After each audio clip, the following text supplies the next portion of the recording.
చంద్రశేఖర్ గారు నమస్కారం అండి. నమస్కారం వంశీ గారు. చంద్రశేఖర్ గారు, ఏంటి మొత్తంగా పీపీపీ విధానం అనేది సజావుగానే సాగుతుంది. కోటి సంతకాలు ఎక్కడా కూడా జరగని పరిస్థితి. మొత్తంగా ఏదో ఒక రాజకీయం కోసమే దీన్ని తెర మీదకు తీసుకొచ్చారు. కనుమరుగైపోతుంది వైఎస్ఆర్సీపీ.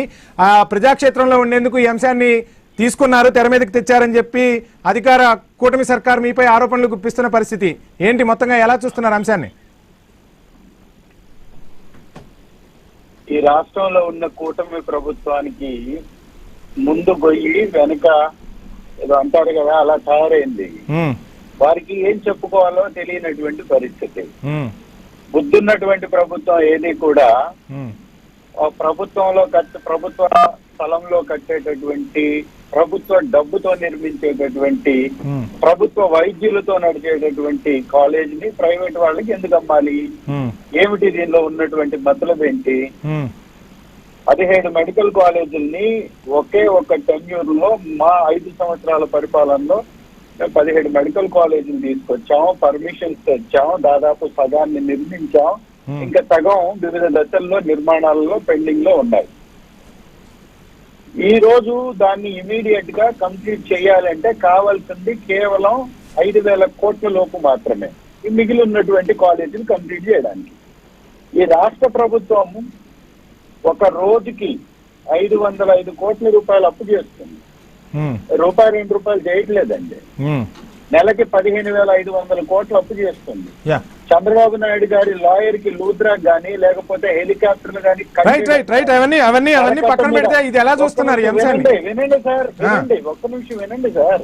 కరకట్ట మీద ఉన్నటువంటి బిల్డింగ్ కి ఖర్చు పెట్టే డబ్బు గానీ 100 కోట్లే తప్ప తక్కువ కాదు. అట్లాంటిది ప్రజలకి అందాల్సినటువంటి వైద్యం ప్రభుత్వం యొక్క బాధ్యత. అది ఆ బాధ్యతను నెరవేర్చమని అడుగుతూ ఉంటే ప్రైవేట్ వాళ్ళకి కట్టబెట్టి కాసుల్ని వెనకేసుకోవాలనేటటువంటి ప్రయత్నం చేసినటువంటి కూటమికి 1 కోటి మంది రోడ్డు మీదకి వచ్చి సంతకాలు పెట్టేటప్పటికి ఎటు పోవాలో తెలియనటువంటి పరిస్థితి. ఇది స్పష్టంగా ప్రతి ఒక్కరు మాట్లాడుకుంటున్నటువంటి అంశం. దీనిలో ప్రైవేట్ వాళ్ళ యొక్క పాత్ర ఏంటి? ఉద్యోగులు ప్రభుత్వం వారు, ల్యాండ్ ప్రభుత్వంది, కన్స్ట్రక్షన్ చేస్తుంది ప్రభుత్వం. మళ్ళీ ప్రైవేట్ వాళ్ళు ఎందుకు పేమెంట్ అందుకోవడానిక? ఏంటి వీళ్ళ పాత్ర? ఏదైనా మాట్లాడితే రోడ్లకు సంబంధించినటువంటిది మనం ప్రైవేట్ వాళ్ళకి ఇచ్చి ట్యాక్స్ కలెక్ట్ చేయట్లేదా అంటే అంటారు. అసలు రోడ్డు మీద నిర్మాణానికి కావాల్సిన వాళ్ళు వెచ్చిస్తారు, వాళ్ళు టోల్ ట్యాక్స్ పెట్టుకొని వసూలు చేసుకుంటారు. ఇక్కడ ప్రైవేట్ వాళ్ళ యొక్క పాత్ర ఏంటి?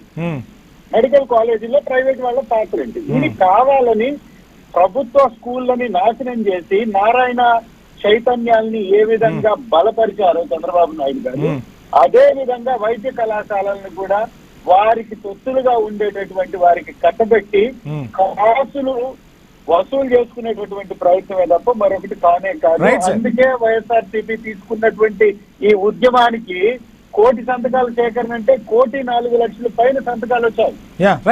వాళ్ళు ఏదో మాట్లాడుతూ వాళ్ళ మంత్రి కూడా ఏం మాట్లాడుతున్నారంటే ఈ సంతకాలు 1 కోటి సేకరించలేదు, ఎక్కడో వెళ్లి రాసుకున్నారంటున్నారు. నా నియోజకవర్గంలో దాదాపుగా 72,000 మంది దగ్గర నుంచి సంతకాలు సేకరించాం. 65,000 సంతకాలను డిజిటలైజ్ చేశాం. డిజిటలైజ్ చేసిన తర్వాత ఒక ఇంట్లో ఒక కుటుంబానికి ఒక సింగిల్ ఫోన్ ఉన్నటువంటి నంబర్లు తీసేసిన తర్వాత కూడా 61,245 ఫోన్ నంబర్లు. ప్లీజ్ హోల్డ్ సార్, మనం ఆన్సర్ తీసుకుందాం మీ క్వశ్చన్స్ కి. చంద్రశేఖర్ గారు, మీ క్వశ్చన్స్ కి ఆన్సర్స్ తీసుకుందాం. ఏంటి